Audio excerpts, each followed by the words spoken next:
Salam sejahtera untuk kita semua. Materi BK hari ini adalah tentang mengenal program studi dan strategi dalam memilihnya. Tujuan materi ini adalah peserta didik dapat mengenal dan memahami program studi dan strategi dalam memilihnya. Menurut Anda, apa makna gambar di bawah ini? Tentu yang kita bisa lihat adalah kaca pembesar, kacamata, jam tangan, penggaris, dan yang lain-lainnya. Sebagian fungsi alat-alat tersebut zaman now atau zaman sekarang sudah tergantikan oleh smartphone. Menurut Anda, apa makna gambar di bawah ini? Di sini dapat kita lihat bahwa keadaan kita saat ini terbelenggu oleh media sosial yang membelenggu kita. WA, Facebook, Twitter, dan yang lain-lain media sosial yang biasa kita pergunakan sehari-hari. Manusia zaman now sudah terbelenggu oleh jejaring sosial. Dengan munculnya banyak program studi yang semakin spesifik di era modern ini, memilih program studi tentunya menjadi hal yang sangat tidak mudah. Belum lagi memikirkan program studi apa yang tepat yang harus dilakukan oleh kalian sehingga membuat kita sukses nanti saat lulus kuliah dan terjun di dunia karir. Perlu banyak pertimbangan untuk bisa memilih program studi yang tepat. Tepat dalam konteks yang pasti dan terarah terhadap tujuan akhir kita. Pengertian, menurut Undang-Undang Republik Indonesia Nomor 12 Tahun 2012 tentang Pendidikan Tinggi, program studi adalah kesatuan kegiatan pendidikan dan pembelajaran yang memiliki kurikulum dan metode pembelajaran tertentu dalam satu jenis pendidikan akademik, pendidikan profesi, dan atau pendidikan vokasi. Program studi merupakan kesatuan rencana belajar yang digunakan sebagai pedoman jalannya pendidikan akademik yang penyelenggaraannya berdasarkan suatu kurikulum.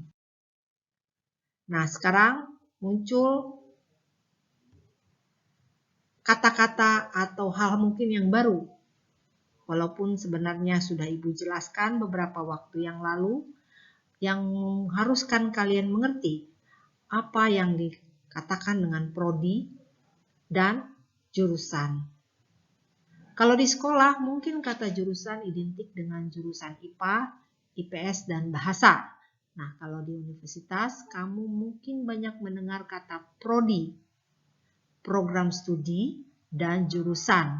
Sehingga kadang membuat kamu bingung sebenarnya apa sih perbedaan prodi dan jurusan itu. Nah, sebenarnya prodi dan jurusan itu sama. Hanya saja untuk di bangku perkuliahan, para akademisi lebih suka menyebut pembagian divisi pendidikan ini dengan kata prodi, bukan jurusan. Jadi, kalau nanti kamu ditanya orang lain, jurusan apa di kampus, tidak perlu bingung menjawabnya. Ya, kamu cukup jawab apa prodi yang sedang kamu jalani atau kamu akan tuju. Nah, ini beberapa tips cara memilih program studi.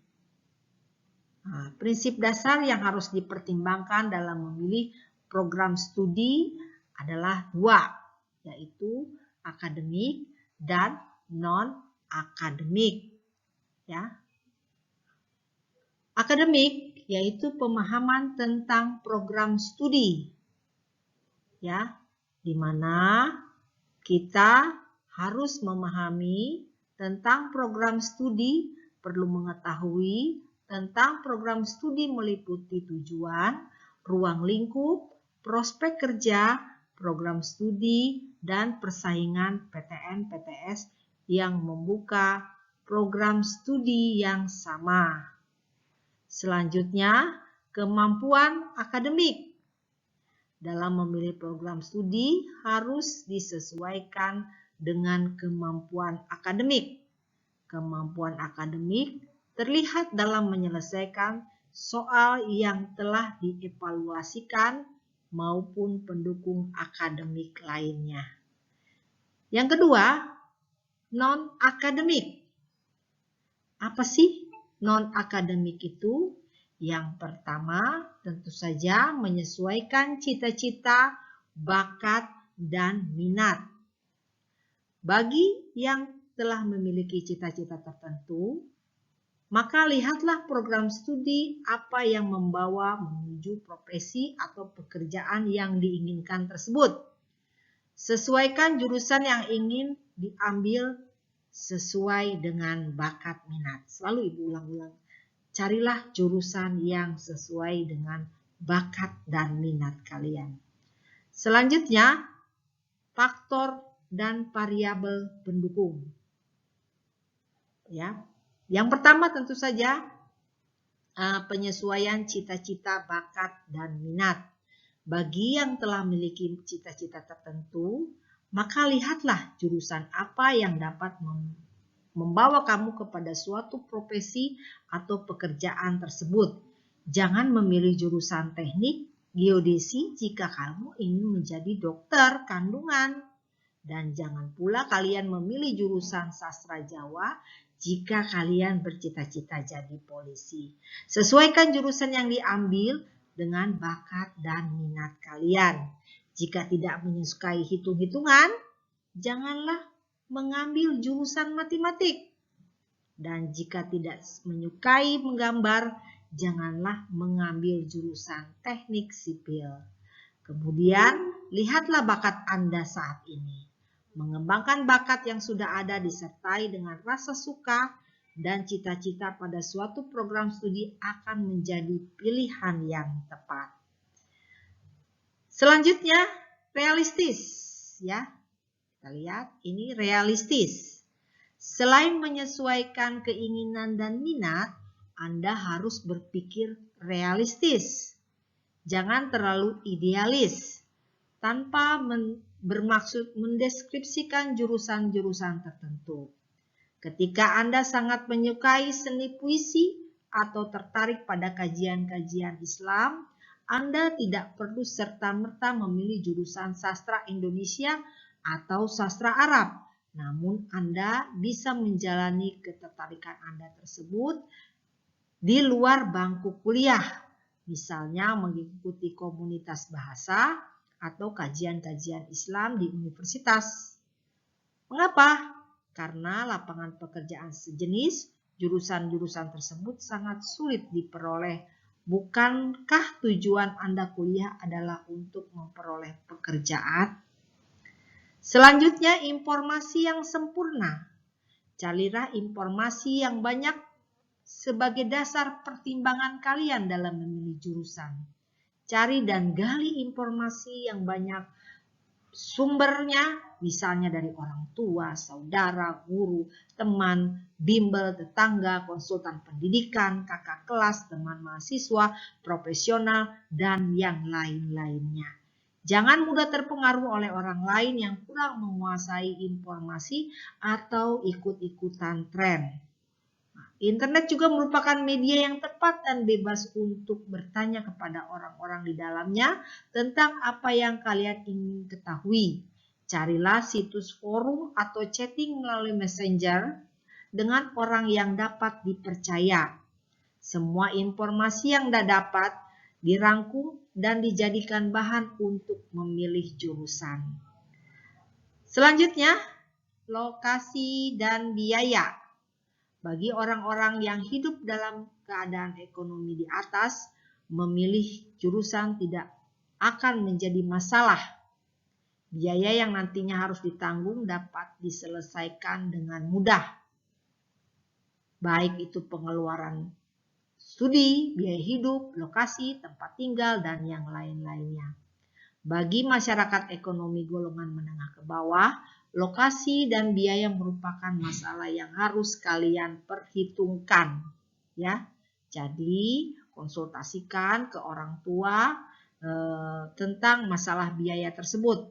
Atau mulai dari sekarang kamu sudah bisa cari celah untuk tambahan dana, beasiswa, keringanan, pekerjaan paruh waktu, freelance, atau sponsor untuk mencukupi kebutuhan kalian nanti. Dan jadilah pula uang sebagai faktor yang janganlah uang dijadikan juga sebagai faktor dalam menentukan atau menghambat masa depan kalian. Selanjutnya, daya tampung jurusan atau peluang diterima. Perhatikan daya tampung suatu jurusan di PTN atau PTS favorit. Pada umumnya memiliki kualifikasi yang terbatas dan diperebutkan oleh banyak orang. Jangan membebani diri Anda dengan target kuliah di tempat tertentu dengan jurusan tertentu yang favorit. Anda bisa stres jika kehendak Anda tidak terpenuhi. Buat banyak pilihan tempat kuliah serta jurusannya. Ukur kemampuan untuk melihat sejauh mana peluang kalian.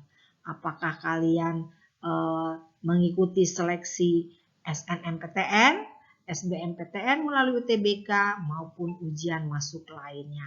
Pelajari soal-soal seleksi dan ikut tryout sebagai percobaan atau latihan soal sehingga kalian dapat mengukur kemampuan yang kalian miliki. Selanjutnya, masa depan karir dan pekerjaan para pesaing. Lihatlah ke depan setelah Anda lulus nanti, apakah jurusan yang kamu ambil dapat mengantarkan kamu pada suatu pekerjaan yang kamu idamkan. Tidak hanya orang dari jurusan tertentu saja yang dapat bekerja dalam suatu profesi, karena saat ini rekrutmen perusahaan akan mencari orang-orang yang berpengalaman. Tetapi jika kompetensi, keberanian, kemampuan kamu jauh dari orang-orang normal, maka jurusan apapun yang kamu ambil adalah sah-sah saja. Kenali pesaing. Mengenai pesaing dapat Anda lakukan melalui tryout yang sering diadakan oleh beberapa lembaga belajar di kota Anda atau mungkin di sekolah Anda. Selain itu, ukur tingkat persaingan dengan perbandingan minat dan fakultas di perguruan tinggi terkait yang bisa Anda peroleh dari guru sekolah atau guru bimbel. Misalnya arsitektur UGM daya tampungnya 40 orang dengan minat 1.600 orang, berarti Anda harus menyingkirkan 40 orang pesaing Anda untuk bisa diterima. Ya, bayangkan kalau 40 orang yang diterima, sementara persaingannya adalah 1.600, berarti kalian harus mengalahkan sekali lagi sebanyak 1.560 orang. Pahami jejaring perguruan tinggi dan networking. Ya, carilah informasi jauh tentang jejaring kampus tujuan Anda. Zaman sekarang sangat mudah kalian lihat di Google, Instagram, dan media sosial lainnya bagaimana tentang kampus yang kalian tuju. Bagaimana pula prospek pekerjaannya atau apakah perguruan tinggi tersebut mempunyai link untuk lulusannya ke dunia kerja. Misalnya Freeport banyak merekrut mahasiswa jurusan geologi dari Universitas Pembangunan Nasional Veteran Yogyakarta. PT Asra Internasional kebanyakan merekrut mahasiswanya dari UGM dan perusahaan swasta asing yang merekrut mahasiswa lulusan ITB. Ya. Selanjutnya yang terakhir adalah tren. Yang dimaksud di sini bukan tren lapangan kerja saat ini, tapi tren lapangan kerja 5-10 tahun yang akan datang. Kemampuan membaca tren saat ini tentu saja akan menjadikan pertimbangan atau bisa dijadikan pertimbangan kalian kepada orang tua atau guru atau siapapun untuk memprediksi lapangan pekerjaan yang dapat kalian ambil nanti 5-10 tahun yang akan datang. Misalnya ketika tahun 95, 96 di mana bisnis properti sedang booming, mahasiswa atau banyak SMU memilih sektor real seperti teknik arsitektur maupun sipil. Ya kan? Namun apa yang terjadi kemudian? Krisis moneter tahun 98 mempropagandakan sektor real yang berdampak pada perusahaan properti yang gulung tikar, di mana imbasnya dirasakan ketika banyaknya lulusan teknik arsitektur sulit mencari pekerjaan. Ya, tapi ini memang tentu menjadi second pertimbangan yang lainnya, di mana tetap saja yang utama dari kalian ketika memilih jurusan adalah bakat, minat, dan lapangan kerja yang akan kalian tempuh nantinya, yang sesuai dengan keinginan, harapan, dan cita-cita kalian. Itu saja yang Ibu sampaikan. Semoga tips-tips yang Ibu berikan menjadi inspirasi buat kalian, terutama buat kelas 12 dalam memilih program studi atau jurusan kalian di perguruan tinggi. Terima kasih banyak, sukses selalu untuk kalian semua. Salam.